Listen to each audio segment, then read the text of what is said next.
Veja só, pessoal. Saiu uma notícia. Essa notícia é de hoje, tá? 25 de janeiro. Vou até botar na Folha em Foco amanhã. Que é sobre Haddad, ministro da Fazenda, né? PIB do Brasil terá crescimento acumulado superior a 10%, que é excelente. Vocês vão ver nos gráficos comparativos. A gente vai falar sobre isso aqui.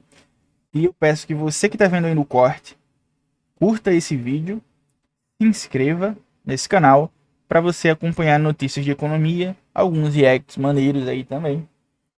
E não custa nada você dar aquela curtidinha e se inscrever aqui e ativar o sininho. E claro, considere ser membro desse canal. Beleza? E a gente vai aqui puxar o assunto. Olha que assunto interessante, tá? Alta estimada pela Austin Rating é de 10,9% no quadriênio, o maior crescimento desde o Lula 2. E o Lula 2 foi um baita de um mandato, hein, gente? Nesse caso, não custa nada fazer uma pergunta para as IAs. Será? Da visão? Vou. Sei, vou perguntar. Mas aí médico também, né? Médico também. Quando for trocar o óculos, já vê. Mas veja só. Vamos ver aqui, se liga. O Brasil deverá crescer mais de 10%, como eu disse. 4 anos, o maior quadriênio desde 2007 a 2010, que é o último governo Lula, antes desse governo Lula, né? Período do segundo mandato. Esse aqui é outro vídeo. Ó, aí tem o IBGE, que já publicou que o Brasil cresceu 3,2 em 2023, 3,3 em 24. O de 2025 a gente não tem ainda. Eu acho que vai demorar, tá em fim de janeiro, sei lá. Pô, perdi a noção aqui. Fevereiro, março, talvez. Perdi a noção um pouco. Você que sabe aí, diga aí quando que vai sair mais ou menos, que eu esqueci. Aí veja, aí o economista-chefe, ele calculou o crescimento acumulado e que vai ser uma alta de 2,1 em 2025, provavelmente. E de 1,7 em 2026 do PIB. Aí esse daqui já é mais difícil de calcular, tá, gente? Por que é mais difícil de calcular? Porque uma coisa é você calcular hoje a projeção de um PIB que já está fechado praticamente. Só falta saber o dado real oficial, né? O ano já acabou. Aí é mais fácil de você ter uma previsão acurada, né? Uma projeção. Eu não gosto de ter previsão, não sei se sabe. Uma projeção acurada. Agora, um PIB de um ano, que o ano começou agora, provavelmente ele errou isso aqui. Ele vai errar, na verdade. Provavelmente vai ser maior do que isso. Deixa eu botar isso em uma imagem do lado. Pronto. Veja só. Terceiro mandato de Lula. Deixa eu aumentar aqui. Não, fica ruim. Terceiro mandato de Lula terá crescimento superior a 10%. Vocês conseguem ver aí? Vocês estão vendo aí? Não sei se vocês estão conseguindo ver direitinho. Vocês estão aí na live. Deixa eu ver se eu aumentando um pouquinho assim. Fica melhor, né? Pronto. Terceiro mandato de Lula. A IA nos orienta até como buscar ajuda médica. Isso é verdade mesmo. Isso é verdade mesmo. E aí traz subsídios, né, para você, argumentos bons para você perguntar. Interessante, assim, uma dica boa. Aí veja só. Terceiro mandato, nós temos que o crescimento vai ser superior a 10%, né? Trajetória de crescimento, você veja aqui que 10,9 é a estimativa, né? Pode ser mais, né? Porque geralmente o pessoal gosta de errar para menos, então pode ser maior do que isso. Provavelmente será, inclusive. O Bolsonaro, o Bolsonaro esqueceu 5,7. Lembrando que teve, pô, vamos ser justos aqui, obviamente, também não vou ser sacana de dizer que tá, foi ruim a economia no governo Bolsonaro. Foi, poderia ter sido muito pior. Se não for muito pior, veja só, porque teve a vacina e algumas pessoas ajudaram. Veja só quem eu vou aqui dar créditos. João Dória, né? Eu acho que se não fosse o João Dória, não teria avançado, viu? Porque o João Dória com o Butantan lá em São Paulo botou um negócio pra frente e o Bolsonaro não quis ficar pra trás, né? avançou com a vacina também. Cresceu 5,7%. Nunca saberemos como seria o crescimento acumulado da economia sem a pandemia. Nunca saberemos. Mas veja só o quão grave foi a economia no período Dilma Temer, né? Dilma Temer que eu estou dizendo é 2 anos de Dilma, 2015, 2016, golpe, 2016, 2017, 2018,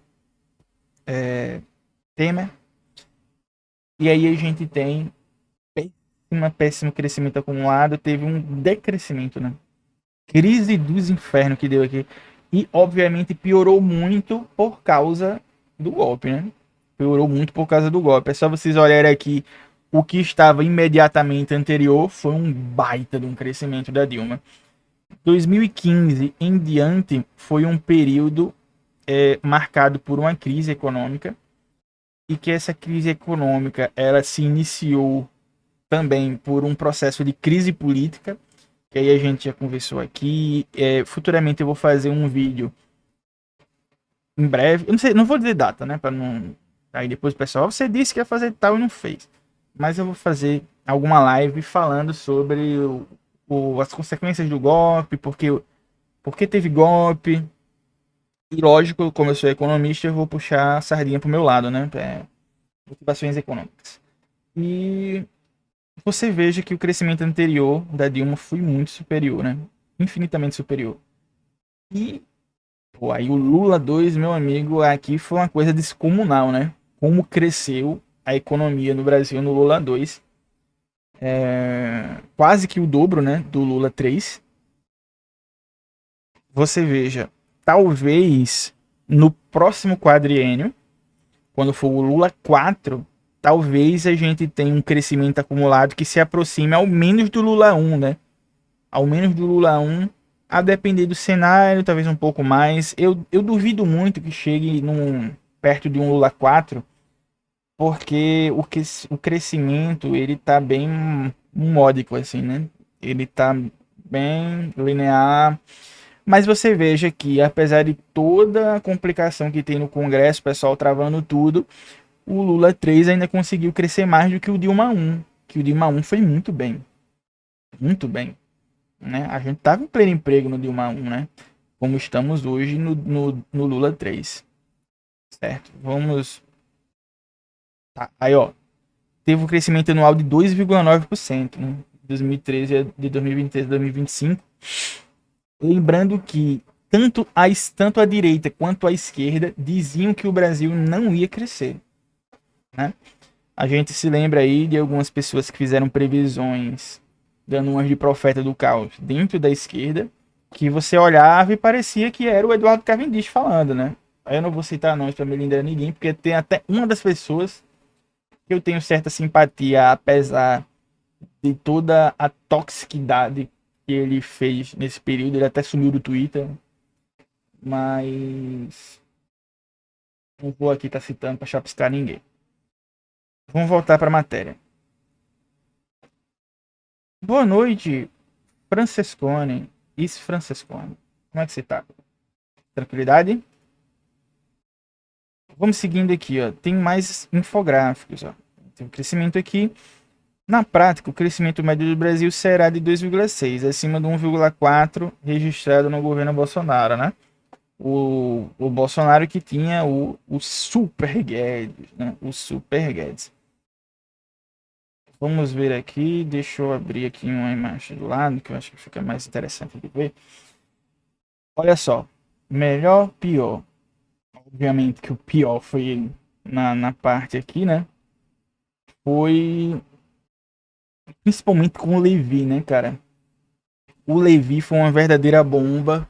Uma verdadeira bomba. O Levi foi o último ministro da Dilma. E foi uma péssima escolha, infelizmente. Obviamente que não vou aqui dizer como engenheiro de obra pronta, Dilma, não sei. Não vou fazer isso.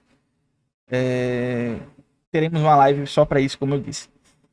E aqui ele mostra com ministros, né? Ele mostra com ministros que é trajetória de crescimento anual do produto interno bruto. Cadê? E o crescimento anual do Manteiga 1 É muito grande, cara. 4,20, 4,6. Olha que absurdo, né? Loucura, cara.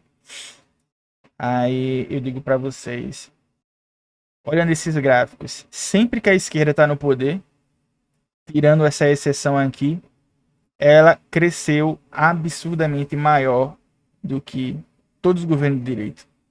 Foi ou não foi? Foi ou não foi? Foi sim. Vou ver mais pra cá. Olha que interessante, né? Consumo das famílias, vamos ver. Ele vai subir. Vamos olhar aqui. Melhor, pior. Obviamente. Aqui foi uma desgraça, né? Veja só, o consumo. Por que tá um asterisco aqui? Levantamento considerou projeção. Ah, tá. Entendi. Olha só. O consumo no governo Lula nesse período provavelmente será de 12,7. Tem uma setinha aqui para cima para dizer que cresceu em comparação com o anterior, né? Não, não, não. Minto. Tem uma setinha aqui para cima para dizer que é a maior alta desde o primeiro mandato da Dilma. A maior alta desde o primeiro mandato da Dilma, mas não superamos. Tá vendo o pessoal às vezes diz, a Dilma foi de toda uma desgraça. Não, não foi, tá? O governo Dilma 1 foi excepcional, excelente. Chegamos ao pleno emprego. Hoje estamos numa situação bem melhor de emprego do que na época, né? Mas existiam condições econômicas de tal maneira que o consumo estava muito maior do que está hoje. Estava muito maior do que está hoje. Agora, insuperável, aí vai ser difícil de bater o Lula vai ser difícil de bater o próprio Lula, né? Porque olha aqui o Lula 2, velho. 25,7, pô. Variação. Quando falar variação, gente, é tipo assim, comparado com o quadriênio anterior, tá? Aqui 6,6. Ó, o Bolsonaro, o consumo estava menor do que na época do Fernando Henrique, né? Lembrando que considerar a pandemia, obviamente, né? Para depois ninguém tá chorando aqui nos comentários dos cortes, os bolsonaristas que talvez apareça. Ah, mas teve pandemia. Tá bom, tá bom, tá bom. Engulo o choro, teve pandemia. Aí o dinamismo é explicado pelo impulso fiscal, com o aumento da injeção de recursos públicos na economia e da demanda. Ações do Estado. Ó, as ações do Estado de Bem-Estar Social, o famoso Welfare State, deverão custar. Aí lá vai. Ah, mas isso daí tá custando tanto. Aí sempre tem que dizer, né? O Itaú estima que medidas fiscais que vão injetar 179 bilhões na economia em 2026, elevando o crescimento em 0,7 ponto percentual. Algumas ações indicam, por exemplo, expansão do crédito, trabalhador, isenção do imposto de renda, que vai ser um baita do impulso fiscal. O que é que o impulso fiscal, gente? É algo que o governo faz para beneficiar a população. O imposto de renda zerado é um impulso fiscal, né? Fiscal, fisco, fiscalização, impostos, né? Aí a gente tem esse impulso de você ter mais dinheiro na mão da população e a partir disso o pessoal vai poder gastar mais. Esse dinheiro vai se reverter, vai girar a economia, vai virar PIB, né? Ah, Luan, como assim? Lembre-se o seguinte: o cara vai ter mais dinheiro, vai lá na vendinha, vai comprar uma coisinha, o cara da vendinha vai ter mais dinheiro e ele vai comprar mais coisas para vender na sua vendinha, que vai pagar o cara que fornece ele, aí vai girando a economia, tá ligado? Aí o cara vai no supermercado para comprar um negócio, aí o supermercado, coisa maior, né? Aí o supermercado vai começar a precisar aumentar o estoque, porque obviamente se a galera vai ter mais dinheiro para gastar, vai ter mais demanda, então o pessoal vai ter que se reajustar. Então, isso que fala do impulso fiscal que faz o efeito multiplicador, né, que a gente pode chamar de efeito conhecido como efeito multiplicador keynesiano. Os gastos públicos têm esse efeito, né? Beleza, vamos lá. A isenção do imposto de renda não é um gasto público, é uma isenção. Mas ela funciona parecida, né? Porque você vai isentar o cara e o cara vai ter mais dinheiro para consumir. Ficou claro, né? Eu acho que ficou claro. Ampliação na Minha Casa Minha Vida. Luan, mas por que que isso faz aumentar aumentar o Minha Casa Minha Vida? Mas o que é que tem? Vão tá dando a casa? Dando não, né? O cara financia. Mas assim, tá fazendo a casa e por que que isso aumenta o PIB e tal? Ué, pensa comigo. Pensa comigo. Você vai, o governo que tá fazendo, né? O governo que tá fazendo isso, tá? Com linhas de financiamento baratíssimas, tá? Pra se fazer uma casa, você vai contratar uma construtora, né? Uma casa não, né? Várias casas, tá? Apartamentos. Você vai contratar uma construtora. A construtora vai fazer de graça? Não, né? A construtora vai receber o dinheiro daquele, tá, da linha de crédito para fazer aquilo ali. Aí a construtora já movimentou a economia da construtora. Aí a construtora vai pegar esse dinheiro e vai entrar no caixa dela. Aquele dinheiro vai virar o quê? Vai virar compra de material de construção. Aí parte daquele dinheiro da linha de crédito que foi para a construtora, ela vai para aquelas empresas que fornecem brita, fornecem material de construção civil, fornece isso, fornece aquilo. Parte vai para lá.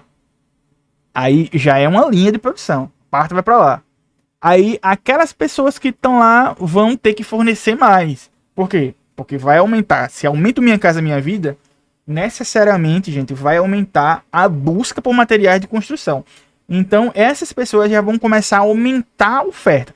Aí toda a linha de cadeia de construção civil vai aumentar o número de empregos necessariamente, porque vai ter que botar mais gente, né? Talvez até aumente o nível de salário para atrair mais pessoas, talvez, já que a gente está em pleno emprego, né? 5,2%, menor desemprego da história, inclusive.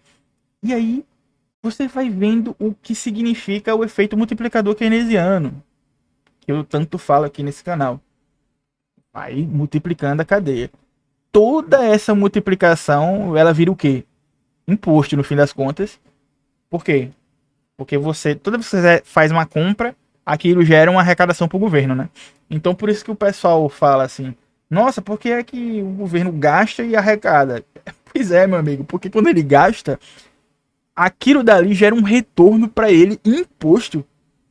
Imposto.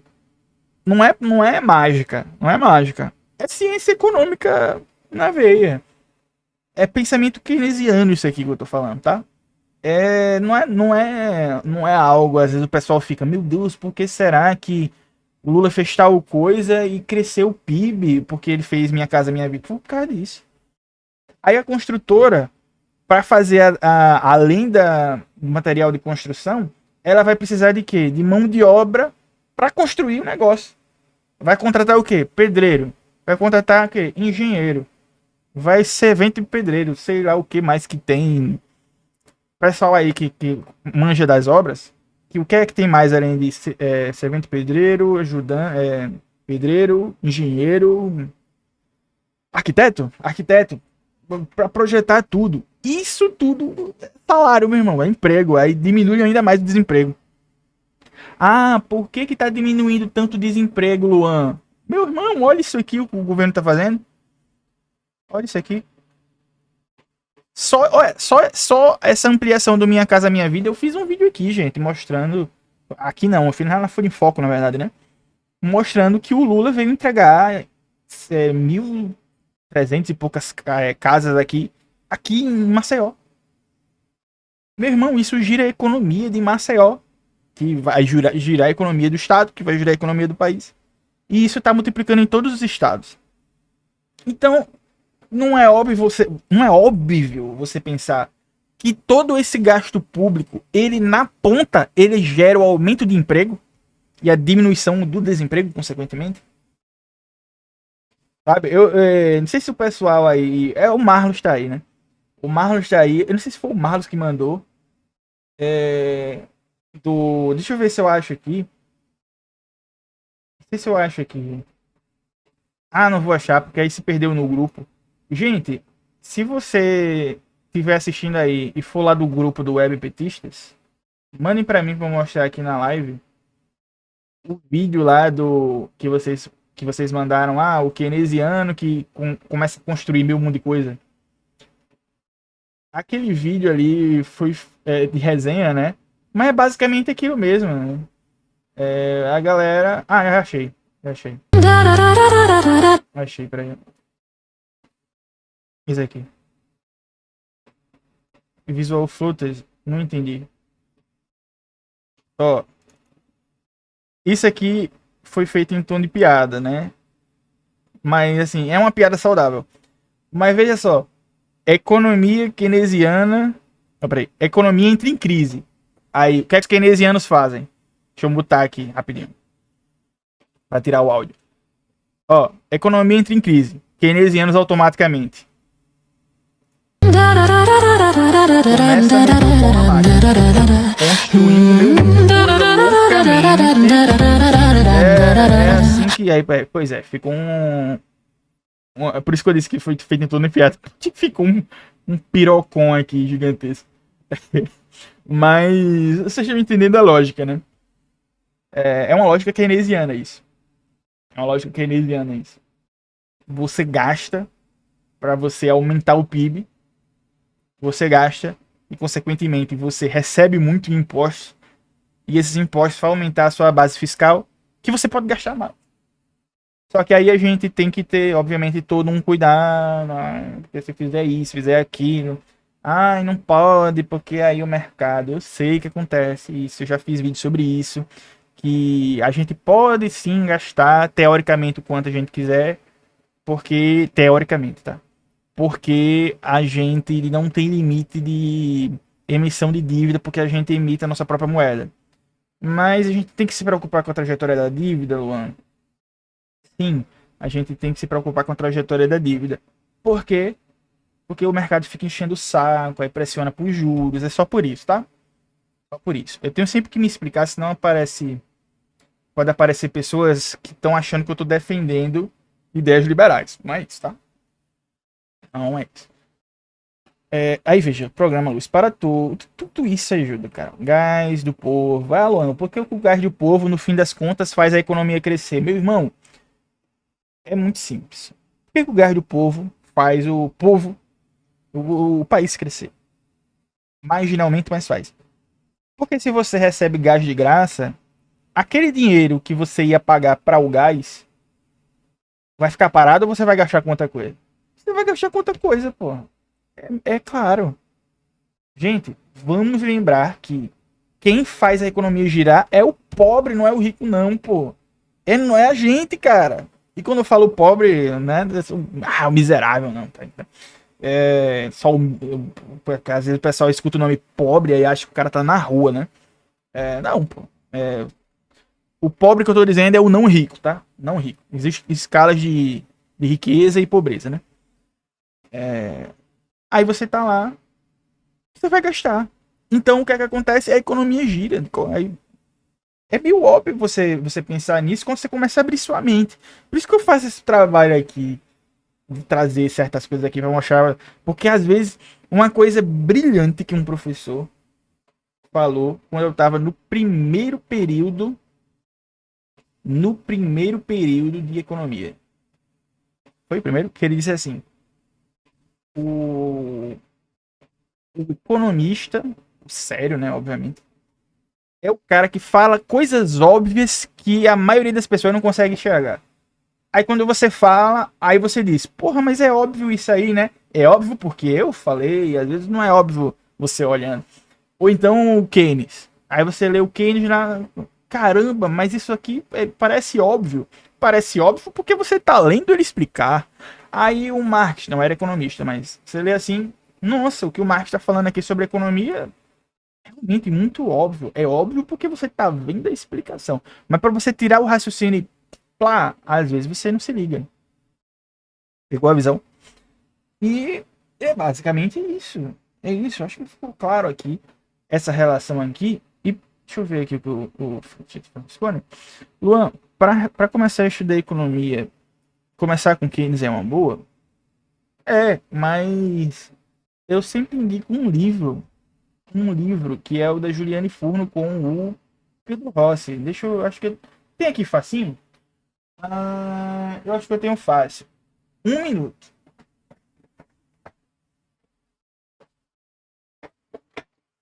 Menos de 1 minuto. Meu Deus, tá amassado aqui. Peraí.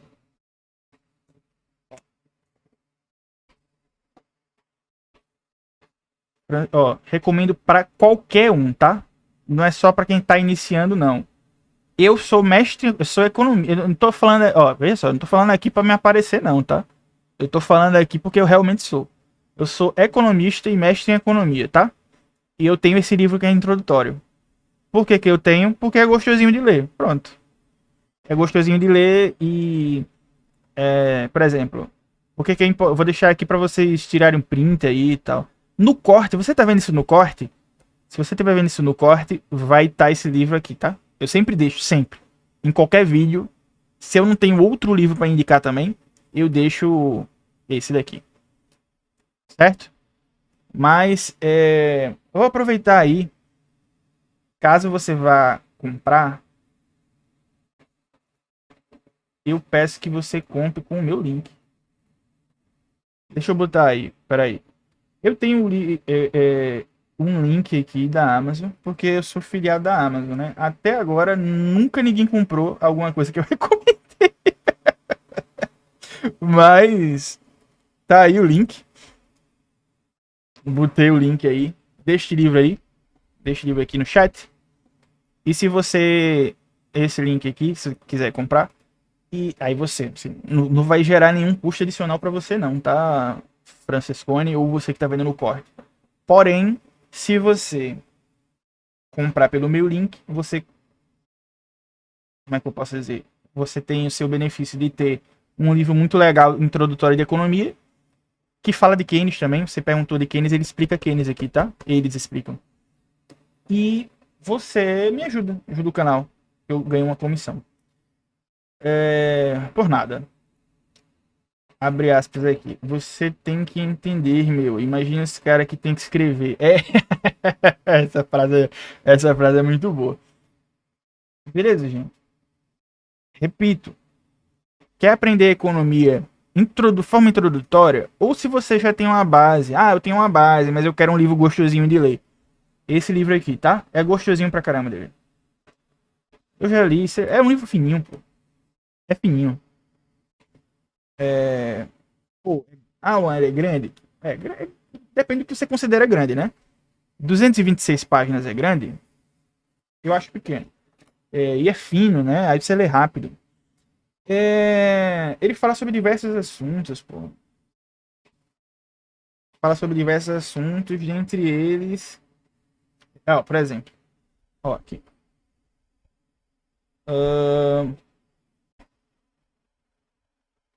Marx e Keynes no pensamento econômico, tá vendo? Por isso que você falou, lê Keynes, diretamente não vá não. Você quer começar a estudar, não vá não diretamente. Pega uma parada dessa. Pega uma parada dessa aqui. Comece pelo mais gostosinho. Eu tô falando certo, eu tô com ironia não. Eu tô falando gostosinho porque é gostosinho de ler mesmo. Comece pelo mais gostosinho de ler, que é o introdutório. Depois vai para Keynes. Você vai. Você pega lá o livro Teoria Geral de Keynes, aí você lê. Tá certo? Fechados assim? Eu acho importante a gente pegar bons livros introdutórios para depois ir para os caras que consolidaram certos pensamentos.